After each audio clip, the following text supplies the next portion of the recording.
Olá pessoal do segundo ano, tudo bem com vocês? Aqui é o professor Wesley de Biologia e o objetivo desse vídeo, pessoal, é fazer a correção, conferência e correção das atividades do PET 4, né, de Biologia com vocês, tá ok?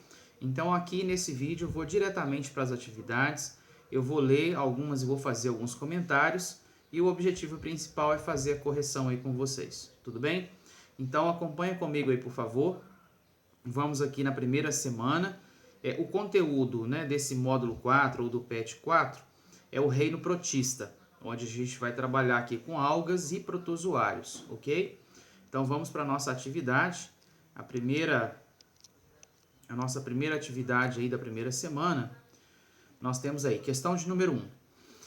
Em protozoários de vida livre, como a Amoeba proteus, existe o vacúolo contrátil, cuja função é... Então, qual é a função dessa estrutura? Geralmente, esses seres vivos eles possuem estrutura para eliminação do excesso de água, né? Então, a função principal do vacúolo contrátil, ele vai contraindo, e é como se fosse uma bomba, né, para tirar o excesso de água de dentro do corpo, ok? Então, a resposta é a letra A. Número 2. O número 2... Considere as seguintes afirmações referentes aos protozoários. Item 1. Considerando-se o nível de organização dos protozoários, pode-se afirmar corretamente que são seres acelulares. Não, tá errado essa daqui porque eles são seres que têm célula, tá? Então tá errado. Número 2. Pode-se afirmar corretamente que os protozoários só se reproduzem assexuadamente. Não, tá errado porque a reprodução deles pode ser das duas formas, assexuado e sexuado. 3. O protozoário causador da malária no homem é o parasita plasmódio. Está correto. Então, só a 3 que está correto. A nossa resposta, então, é a letra B. Ok? Vamos para a nossa questão 3 da primeira semana. Os protozoários apresentam diversos meios de locomoção que frequentemente são utilizados para a sua classificação. Dentre os meios de locomoção dos protozoários, podemos citar os pseudópodes, né, que são os falsos pés, que permitem o deslocamento e captura de alimentos. Além dos pseudópodes, os protozoários podem se locomover por... Qual outra maneira com que os protozoários podem se locomover, né? Então, flagelos, que é uma cauda, né, tipo uma espécie de cauda, e os cílios, como se fossem cílios dos olhos mesmo, ok? Então, a resposta dessa questão é a letra D. Então, as três principais formas de locomoção flagelo, pseudópodes e cílios. O pseudópodes está no enunciado da questão, né? Flagelos e cílios aí nessa alternativa. E tem aqueles que causam a malária que não tem forma de locomoção, ok? A nossa quarta questão e última questão da primeira semana o paramécio é um exemplo de protozoário ciliado. Nesses seres, os cílios atuam como? Qual que é a função, né, dos cílios no paramécio? Qual que é a função dele? Na captura de alimento e na penetração do corpo do hospedeiro? Não. Não causa doença, né? Letra B. Na locomoção e divisão binária? Não, ele locomove sim, mas divisão binária não, que é divisão, reprodução, né? Não. Letra C. Na captura do alimento e locomoção do protozoário? Sim. Então a resposta é a letra C, beleza? Bom, pessoal, nesse vídeo eu vou gravar as 4 semanas, tá certo? Eu vou colocar aqui a resposta das 4 semanas para vocês. Ao invés de eu fazer um vídeo por semana, vou fazer um vídeo só com tudo aqui, ok? Então, terminamos aí a primeira semana, agora nós vamos para a segunda semana. A segunda semana ainda continua o reino protista, agora o foco principal o que é? São as doenças, né, causadas por protozoários, ok? Então vamos lá para a nossa primeira atividade da segunda semana. Agora segunda semana, vamos lá.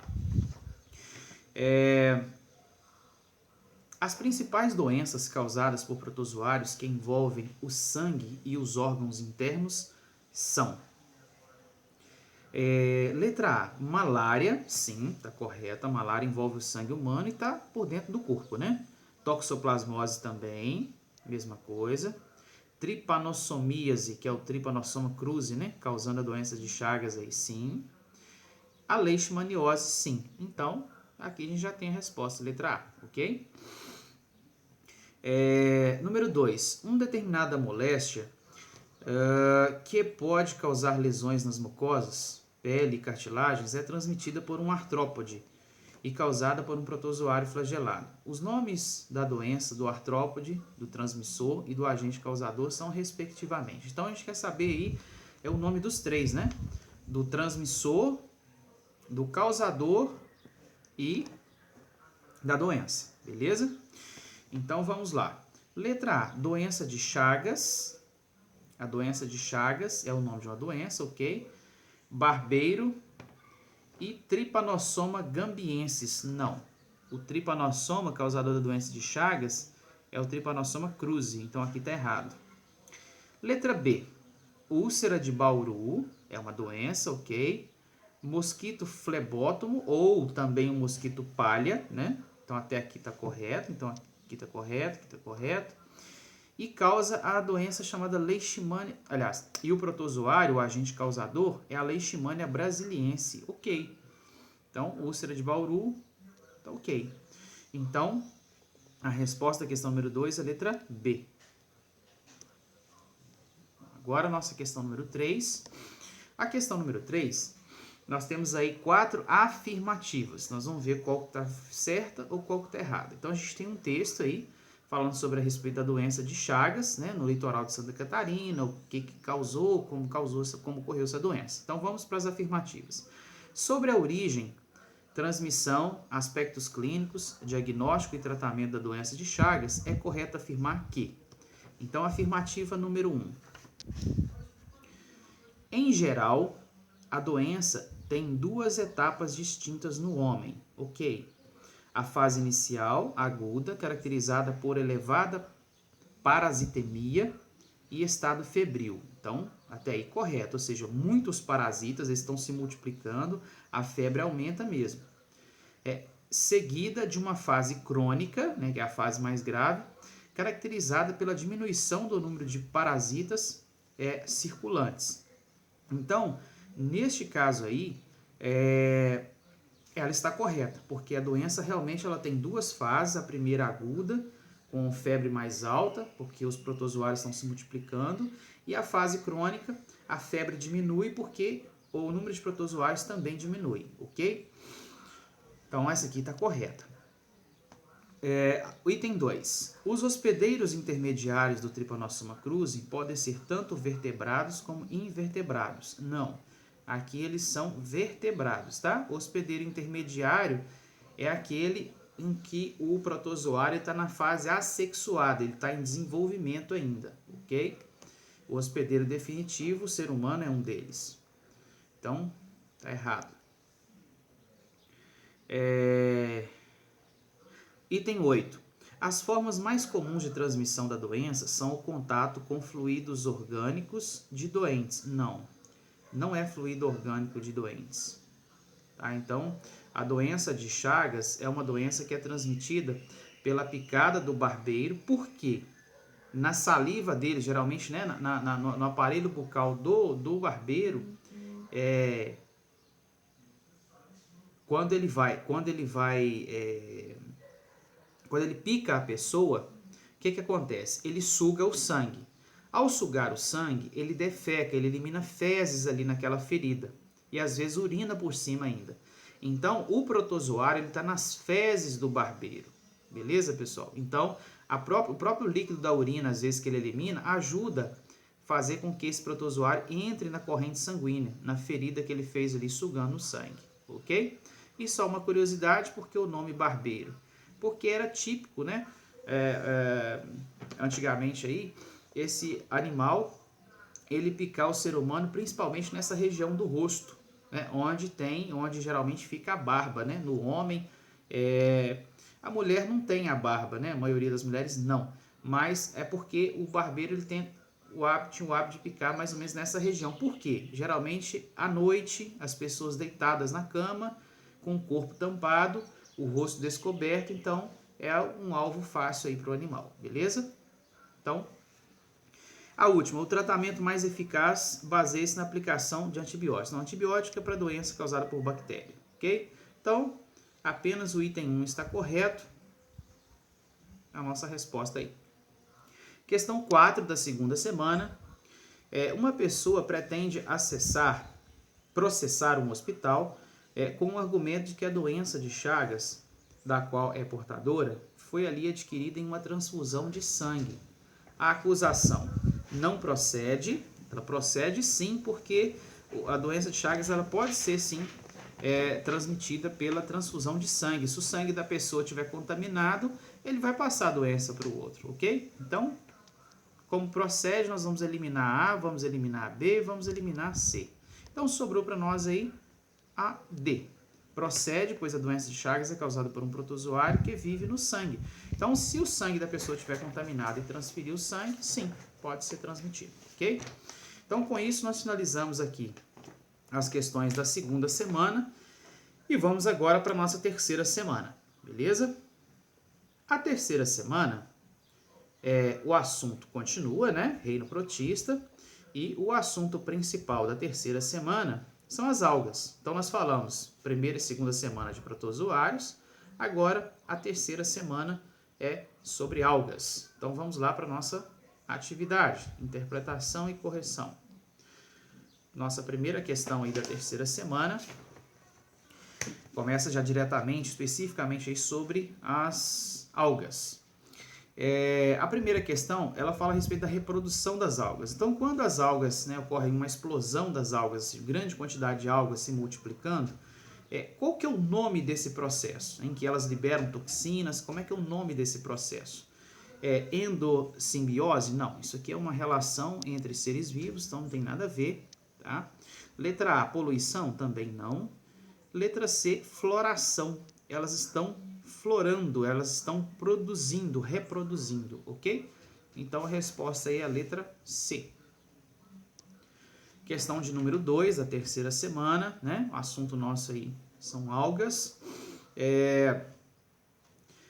Número 2, a figura abaixo ilustra uma alga unicelular, biflagelada, que se enquadra em um filo que apresenta cerca da metade de seus representantes, sem a capacidade de realizar fotossíntese. Algumas espécies marinhas estão relacionadas com as marés vermelhas. Marque a alternativa que indique corretamente o nome desse filo, né, onde essa alga ela está localizada, ok? Então, neste caso aí, Euglenophyta não, porque elas realizam fotossíntese, a Chrysophyta também não. Esse Dinophyta, né, onde uma parte deles, cerca de metade de seus representantes, sem capacidade de realizar fotossíntese aqui, né? Aqui, beleza? Então, letra C. Questão de número 3. Na questão de número 3, algumas algas caracterizam-se por apresentar uma parede celular dividida em duas metades, chamadas de frústulas, que se encaixam como se fosse uma placa de Petri. Essas algas são importantes componentes do fitoplâncton e estão agrupadas no filo. Então, é o mesmo, né, que nós respondemos na questão anterior aí. Não, o mesmo não, desculpa. Não é o mesmo não, não é o Dinófita não. Nesse caso aqui, é o Bacillariophyta, ok? Então, a característica desse grupo aí, eles são divididos em duas partes, beleza? Questão de número 4. Na questão de número 4, o reino protista inclui as algas e protozoários. Esses organismos, nas classificações mais antigas, eram considerados como pertencentes aos reinos vegetal e animal, respectivamente. Assinale a alternativa que apresenta a justificativa correta para a inclusão desses diferentes protistas no mesmo reino. Realize uma pesquisa em outros materiais, como livro didático e sites, para responder essa questão. Então, qual dessas alternativas abaixo responde a questão de forma correta? Vamos lá, letra A. Ambos são simples, unicelulares, apresentam células eucarióticas? Não, eles não são unicelulares, porque dentro do reino protista tem aqueles seres que são pluricelulares, como as algas, outras algas, né? Então, letra A não. Letra B. Ambos são simples na organização morfológica, ok, em comparação com as plantas e animais, sendo as algas autotróficas e os protozoários heterotróficos. Ok, essa resposta está correta, beleza? Então, questão 4 aí da terceira semana. Vamos para a quinta e última questão, né, da terceira semana. E agora especificamente sobre a maré vermelha, né? O que causa especificamente a maré vermelha? A maré vermelha, nós sabemos que é uma proliferação de algas em excesso, né? E elas produzem uma toxina que faz com que a água fique avermelhada, matando diversos seres vivos ali daquele local, ok? Então, letra A, proliferação de algas macroscópicas do grupo Rhodophytas. Não, elas são pirrófitas. Proliferação de bactérias, não. Proliferação de fungos, não. Crescimento, né? Proliferação de líquens, não. Aqui também não. Então, sobrou para nós aqui, ó, explosão populacional de algas unicelulares do grupo das pirrófitas, componentes do fitoplâncton, a liberação de toxinas afetando a fauna, beleza? Então, pessoal, com isso finalizamos as 5 questões da semana 3, corrigidas, falando sobre aí as algas, ok? Agora nós vamos para o encerramento, né, do PET 4 de Biologia, na última semana, continuando com a história da vida na Terra, porém agora a gente tem uma breve introdução sobre as plantas, né? Evolução das plantas, ok? Então nós terminamos a parte de protozoários e vamos aí para a evolução das plantas, beleza? Então vamos aí para a nossa primeira atividade da semana 4, encerrando o módulo 4. Questão de número 1. De modo geral, nos vegetais, a transição da vida aquática para a vida terrestre foi acompanhada pelo aparecimento de... Então, quando o ser vivo ele sai, né, da vida aquática e vai para a vida terrestre, ou seja, a maioria dos seres vivos, né, conseguem se adaptar à vida terrestre, no caso das plantas, qual é a característica que surgiu para facilitar essa adaptação? Neste caso, é o tecido, né, o tecido epidérmico, ok? Então, nós vamos marcar aqui, ó, na primeira questão, a resposta, letra E, tecido epidérmico. Número 2.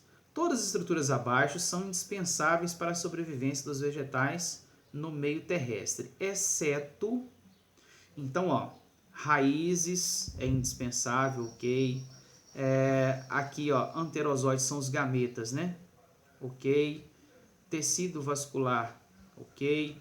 Epiderme com estômatos, ok. Epiderme com cutícula. Então, ó, todas as estruturas abaixo são indispensáveis para a sobrevivência dos vegetais no meio terrestre, exceto... Então, para viver no meio terrestre, precisa de raiz com pelos absorventes? Sim. Precisa de gametas que conseguem nadar livremente? Sim. Tecido com vasos condutores? Sim. Epiderme com estômatos? Sim. Epiderme com cutícula? Não. Então, letra E, a nossa resposta, ok? Vamos lá, então. Questão de número 3. Na questão de número 3, assinale a afirmativa errada. A vida vegetal surgiu na água há 3 bilhões de anos, correto. Em sua maioria, as plantas terrestres são vasculares, está correto. As pteridófitas alcançaram um grau completo a conquista do meio terrestre. Não, elas ainda dependem da água, ok? Então, a nossa resposta errada é a letra C, ok? Questão de número 4. As modificações abaixo estão diretamente relacionadas com a conquista do ambiente terrestre pelas plantas ao longo da sua história evolutiva, exceto o desenvolvimento do processo fotossintético. Então, a letra A que é a nossa resposta errada. Por quê? As plantas não... O processo fotossintético ele existiu em todas as plantas. né, até mesmo das algas, que são anteriores aí às plantas. Então, o restante está relacionado, a fotossíntese não. Número 5. Todas as alternativas contêm adaptações evolutivas que permitem sobrevivência dos vegetais fora do ambiente aquático, exceto, então, letra A, epiderme impregnada de cutina, ok? Presença de parede celular. Então, presença de parede celular não influenciou, ok? Então, essa é a resposta correta, da número 5. Beleza, pessoal? Bom, com isso nós encerramos, então, o módulo 4 de Biologia, né? Correção, interpretação das 4 semanas, as atividades, e aí tá aí para vocês. Qualquer dúvida, entre em contato comigo, tá ok? Até mais, até o próximo módulo aí, que é o 5.